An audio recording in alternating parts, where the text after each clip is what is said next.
What if the greatest enemy on the battlefield wasn't human at all? Welcome back to the world of Berserk, created by legendary Kentaro Miura, where every victory comes with a cost. Now let's begin this chapter.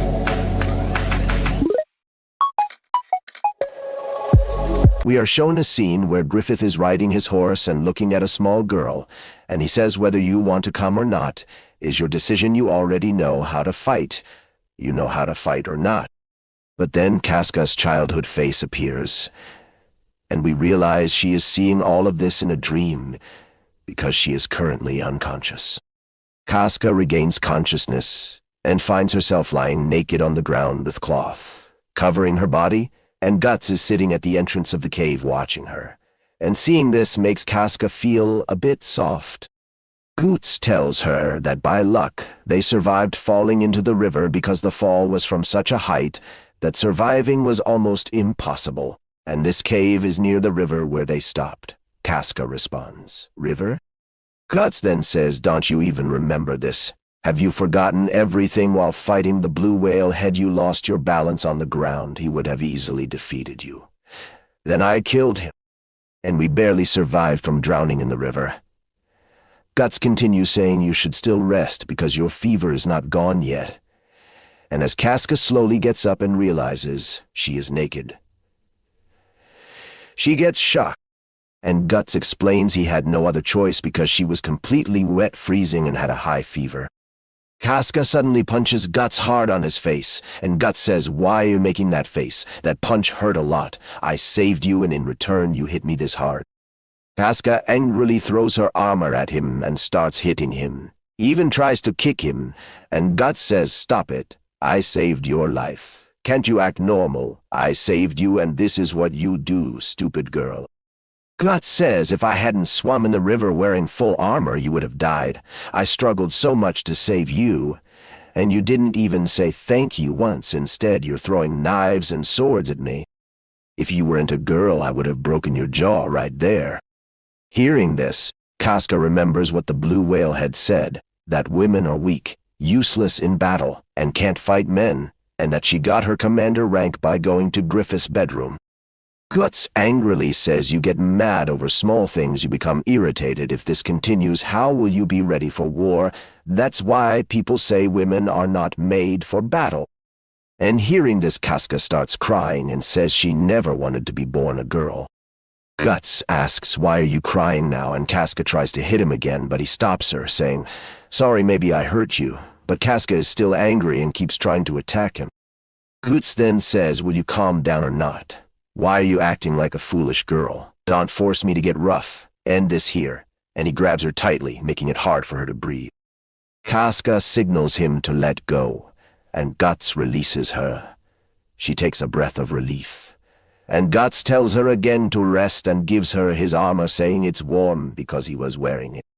Casca tells him to stay quiet and turn around so she can wear it. Guts asks, "Are you still crying?" And Casca says, "This is painful. I never wanted this. I never wanted you to save me. You would be the last person I expected. I didn't want this."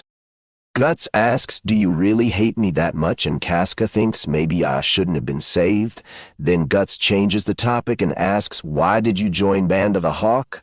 I already said it's too tough and dangerous for girls. So why did you choose this?" He says, "If you don't want to tell, then it's fine." Then Casca says it's because of Griffith. And Guts asks, "Griffith?" She says, "Yes, Griffith. My village was poor, surrounded by mountains, and the land was barren where we could only grow wheat." She explains because of war, heavy taxes were imposed on them. Starving became normal. People stayed hungry for days, and in winters some even died of hunger. And since the village was near the border, it was always caught in battles.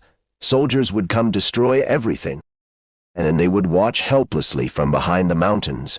And this wasn't just their village, but every village. They were all used, looted, and crushed, and she believed that this was normal life. One day a nobleman passed by on a horse and noticed her, then came to her house and asked her parents to take her as a maid. And her father had no choice because there were 6 children in the family. She says she was the youngest and couldn't earn anything, so she was sent away, and it felt normal at that time, but on the way that nobleman tried to assault her. She escaped and ran, but he caught her and threw her to the ground and started tearing her clothes. She realizes it was his plan from the start.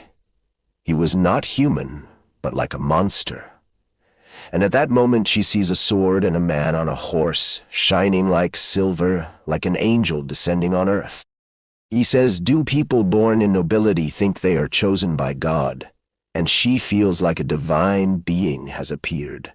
Like God sent him to save her. He felt like someone from another world. Griffith throws his sword in front of her and says, "If you want to save yourself, pick it up," and at that moment she stabs the man in the chest. She gets scared, thinking, did I kill him, or did he die himself? But it was her first kill, and she was too scared to even move. Then Griffith comes near and places his hand on her. Her fear doesn't completely go away, but her guilt and regret disappear, and the warmth he gave, the blanket he gave her a reason to live again. And then his companion Judeau arrives saying the job is done. She asks if they are bandits, asks Griffith what she should do now. He says, "Do what you want," and she asks, "Can I come with you?" and that's all she could say. Corkus says they're not ordinary people. They're building an army through war. How can they take a girl or child? But she says she has no other option. She says if she goes back, no one will believe her and she will just be a burden. So please help me. If you teach me how to use a sword, I will learn. They say she is serious. Griffith says you might die doing this. But Griffith smiles and says, "I told you, do what you want." And in that moment she understands she has to fight. She remembers he was the one who gave her the sword, warmth, and a reason to live again. And from that day she decided to follow Griffith and his group. With this, the chapter comes to an end. If you want to know what happens next, make sure to subscribe and stay with us on this journey through Berserk. See you in the next chapter.